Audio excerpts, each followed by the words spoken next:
You're gonna do fantastic. This is gonna be fantastic. Hey Ben, you ready for me? You good? Welcome everybody. So glad that you're here on this special day. Our hope at Castle is that this would be a moment of celebration and inspiration that unites us together for a greater good and sends a powerful message of resilience. Or as we say at Castle, a nevertheless moment. We're here to celebrate the artistry that now lives off this whole edifice of a building. And it's a message of our hope. This is a very special day here in the city of Norwich. People will say that downtowns are dead, but our downtown has always had a pulse. Your church won't be confined to a building. I think downtown needs that right now.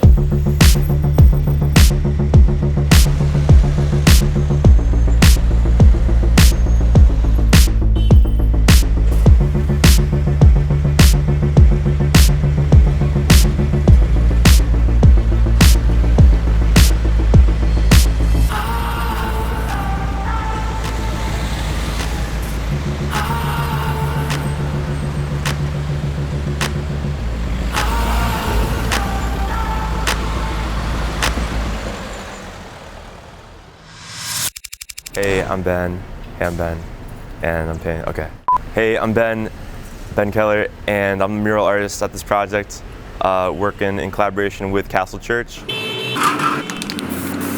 Giving this wall some love. People are already resonating with it. I'm just happy that something's happening. They see activity, they see some color, and you know, sometimes that alone can make someone's day.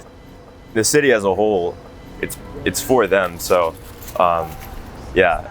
I'm just the hands.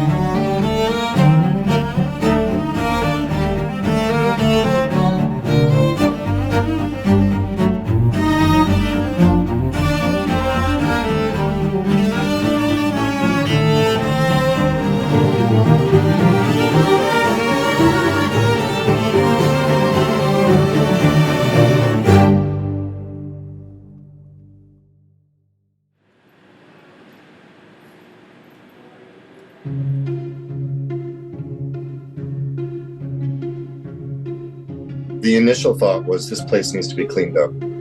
So we can do your normal, typical mow the lawn, cut down the weeds, and make it look a little better. And then maybe put up a park bench or something. This is Adam Bowles, a journalist, teacher, author. He also says sloths are his favorite animal for some reason. Adam believes that city transformation is very possible. It's a long process of learning. So I've observed downtown for years, from when I first started working at the Bulletin in 1995 till now. He's also the pastor of Castle Church, right on Broadway, downtown Norwich, in a renovated old bank. And although there was a lot of work to be done inside the building, the mission from day one was to bless the community.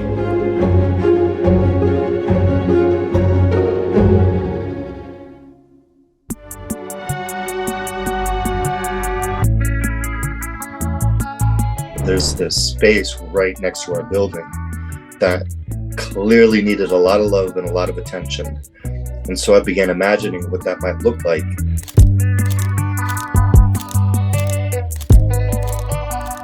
To start for feeling like a mural would be a great way to kick off the project for the park was a visit to Wynwood Walls in Miami.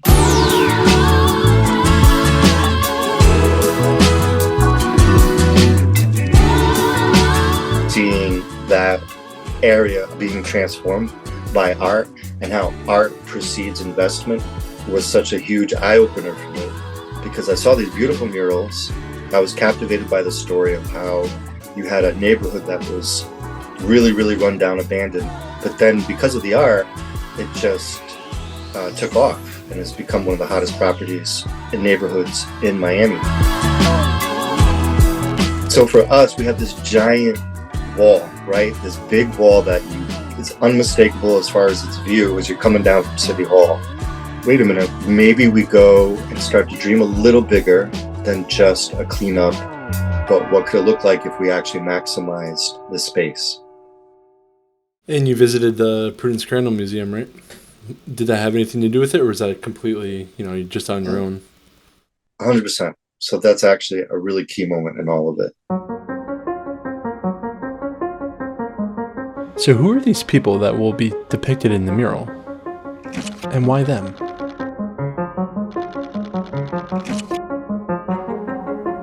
Sarah Harris was the first black student at Prudence Crandall's all-girls school in Canterbury, Connecticut. This is Sarah Harris. She will be joining us in our lessons from now on. This news was not well received. They passed a law, the black law they call it. Says you can't bring colors from another state to Connecticut in order to teach them. When she continued to teach, locals rioted, broke the windows, and attempted to burn the school down.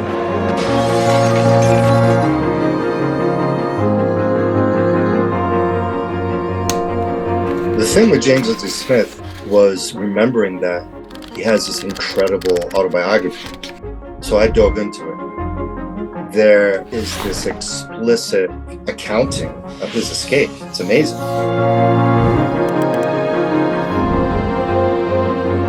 25-year-old Ahmaud Arbery, killed in the street in Brunswick, Georgia. There are new developments in the death of George Floyd. I can breathe. He's not responsive right now, bro. You're definitely a mom. You guys are on another level.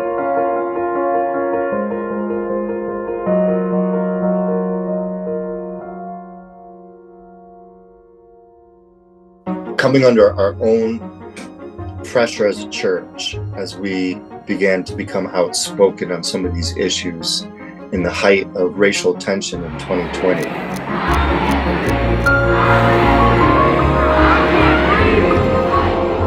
I needed a moment to reflect, and Luis and I drive to the Prudence Crandall Museum and make a connection that Sarah Harris is the same person who's in our backyard here at Castle Church, a member of the Jail Hill neighborhood.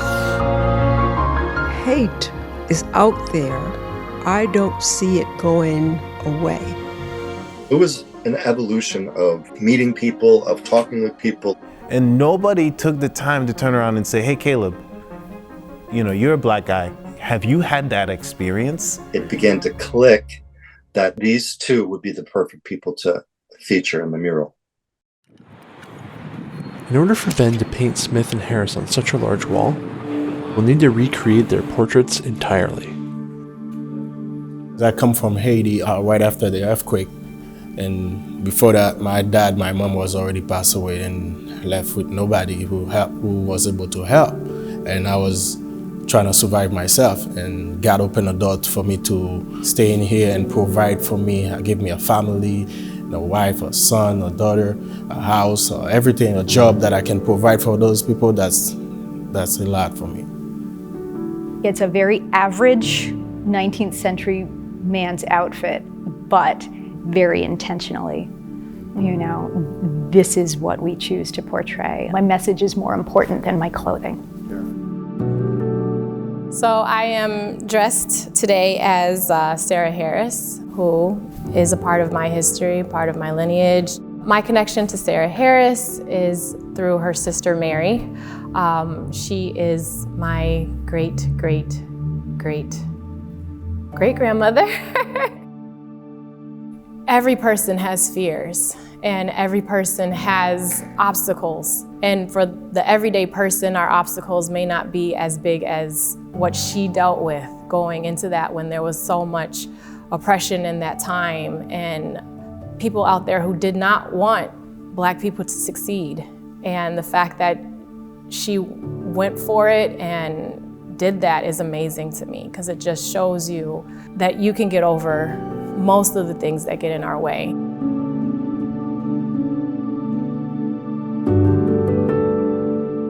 History can teach us a lot about the resiliency of the human spirit and the struggle for freedom. So, how do we learn from our past? And is there a way to make a deep connection with those who have gone before us?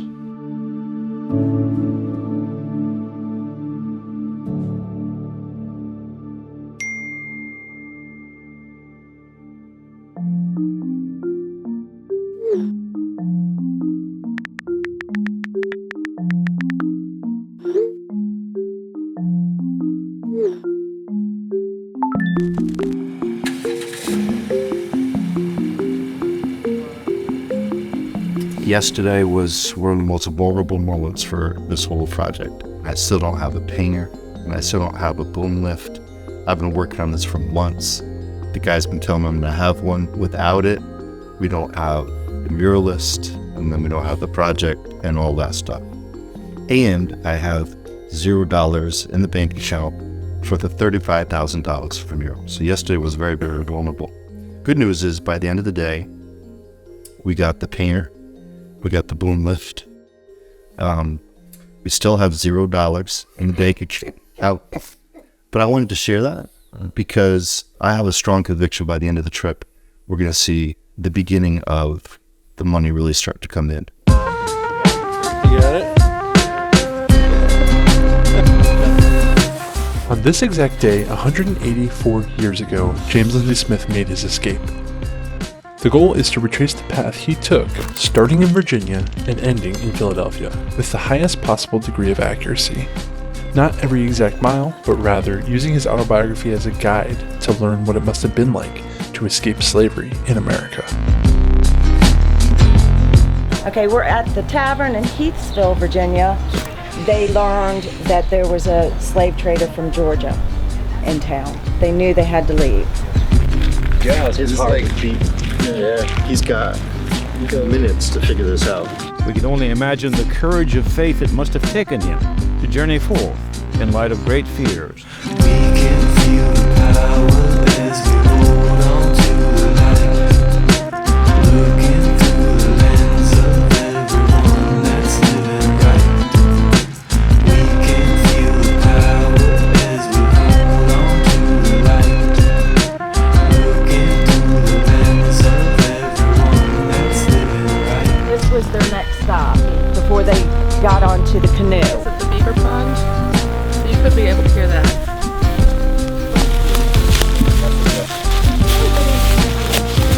Taking every single step in as we retrace this journey. And I know for us as a team, we're having some deep conversations about this and what it means. Yeah, this is a handmade brick made by a slave.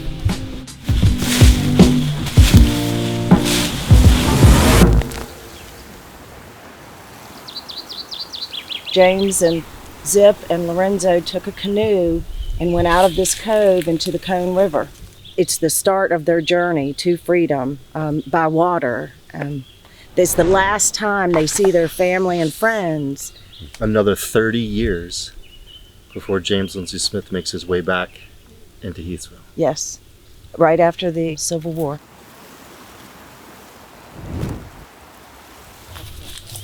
I was born by a river and a little town by the river I was born. It's been a long, long, long time running, but I know change gonna come. It's coming my way. Just gonna come.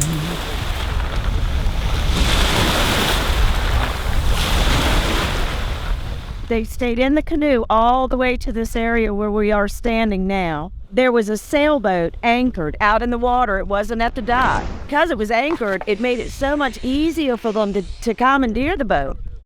They had to go out of the Potomac River, go down beyond Point Lookout, and then head north up to Chesapeake Bay. But he had to go north of the Mason-Dixon line to really, I would imagine, be free, to be able to, not possibly be captured by somebody and, brought back to wherever he started. How you doing? Pleasure to meet you.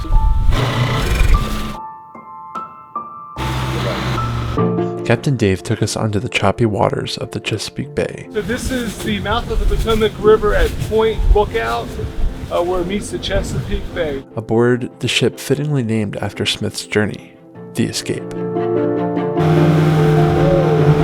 It was hard to imagine what this must have been like on a sailboat through the night.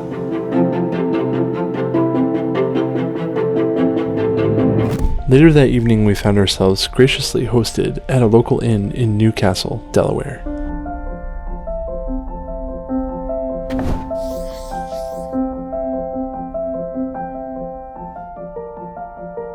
It's here that they get out and begin this 16, 17 mile walk to get to Newcastle. I sat down by the roadside and wept, prayed, and wished myself back where I first started. A voice spoke to me, not to make a fool of myself. You've got so far from home, about 250 miles.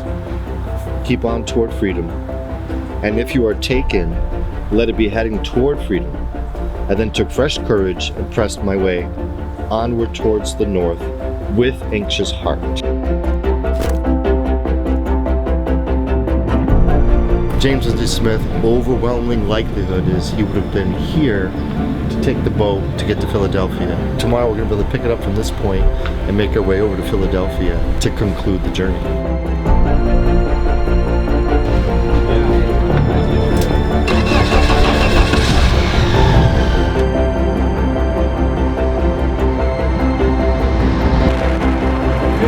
Pin landing, this is Motorboat Escape. Roger, Escape Statue right outside, over.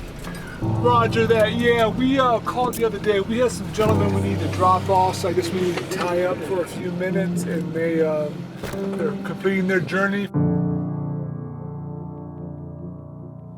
The trip wasn't about raising money.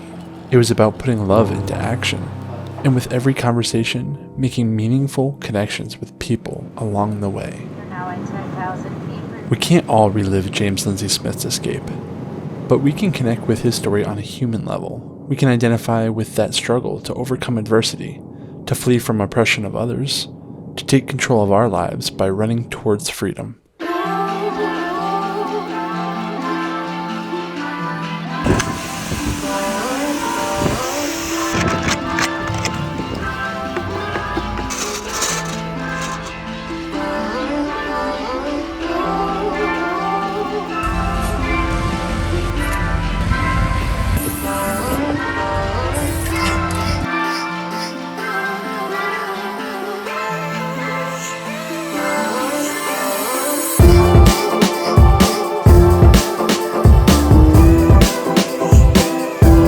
So in your face that you're not going to be able to just like dismiss it, you know, even if you try to ignore it, you can't.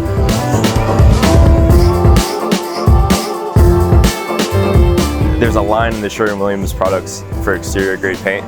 It's called Resilience. No kidding. So we're using Resilience paint to paint a resilient mural. Yeah, markers are all game, but the spray paint.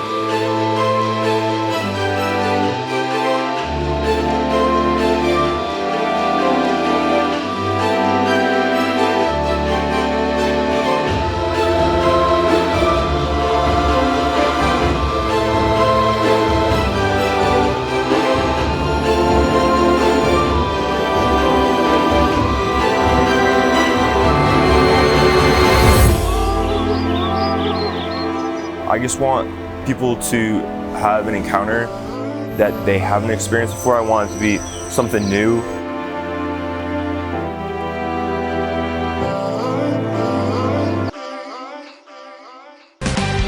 Juneteenth is Sunday. It commemorates when federal soldiers went to Galveston, Texas to tell the slaves there they were free. Ben Haith, who now lives in Norwich, created the Juneteenth flag in 2000. It has now become the national symbol for this holiday. The city has also been educating the community through street art. The newest mural on Broadway will be officially unveiled on Saturday.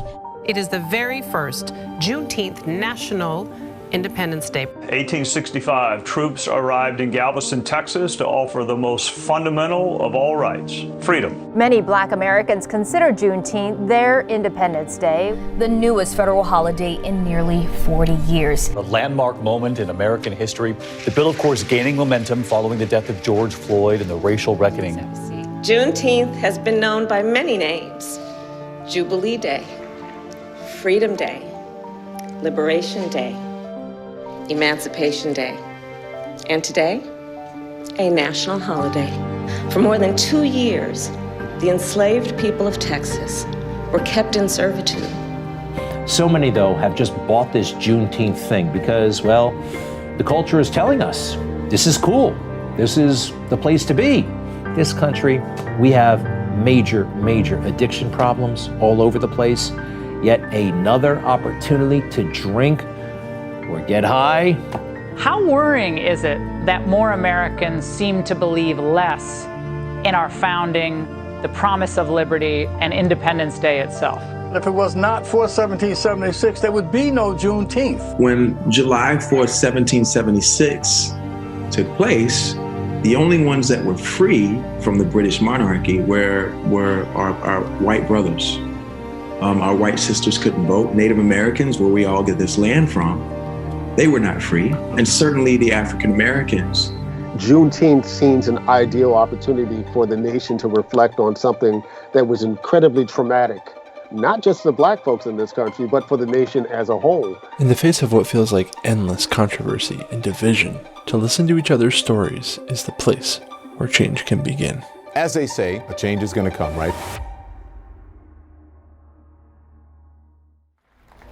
Good morning, everyone. I want to start by saying thank you to my wonderful God who has the power to restore, and He is everything that I need. It is an honor to be here today to represent this legendary man, James Lindsay Smith.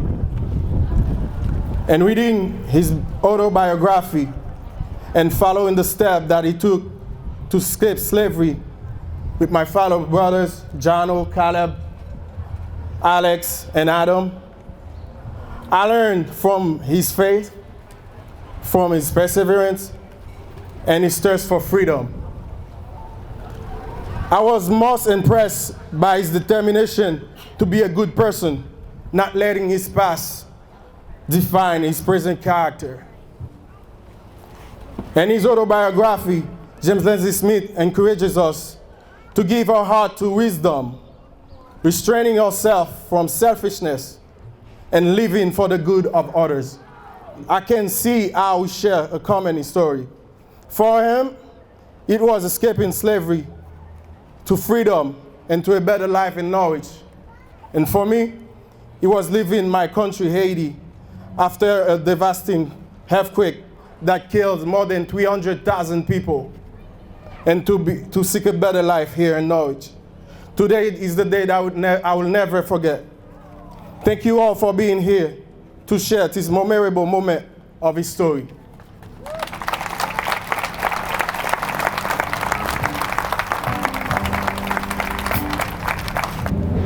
I was born by the river and a little tan hole, just like the river. I've been wanting ever since. It's been a long time coming, but I know change gonna come. It's been hard to live it. I'm afraid to die. Oh, 'cause I don't know what's up there beyond the sky. It's been a long time coming, but I know change gonna come. I go to the movies and I go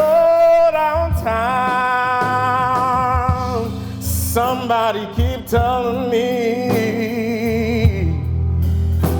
don't hang around. It's been a long time coming, but I know change gonna come. It's been a long time coming, but I know change coming.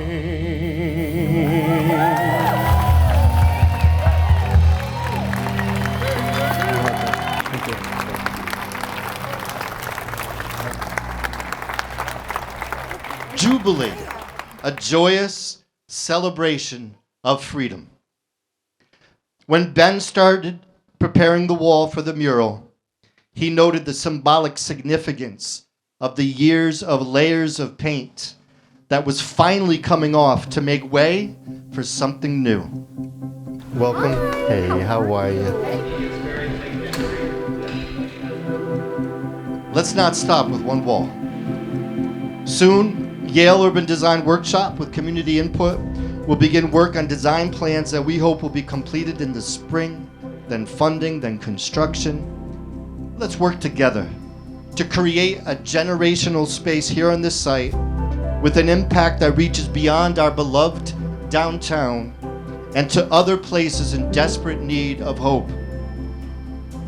By the grace of God, as Isaiah 58 verse 12 says, your people will rebuild the ancient ruins and will raise up the age-old foundations. And you will be called repairers of broken walls, restorers of streets with dwellings. Or as another version puts it, some of you are called to make your communities not only livable again, but vibrant again.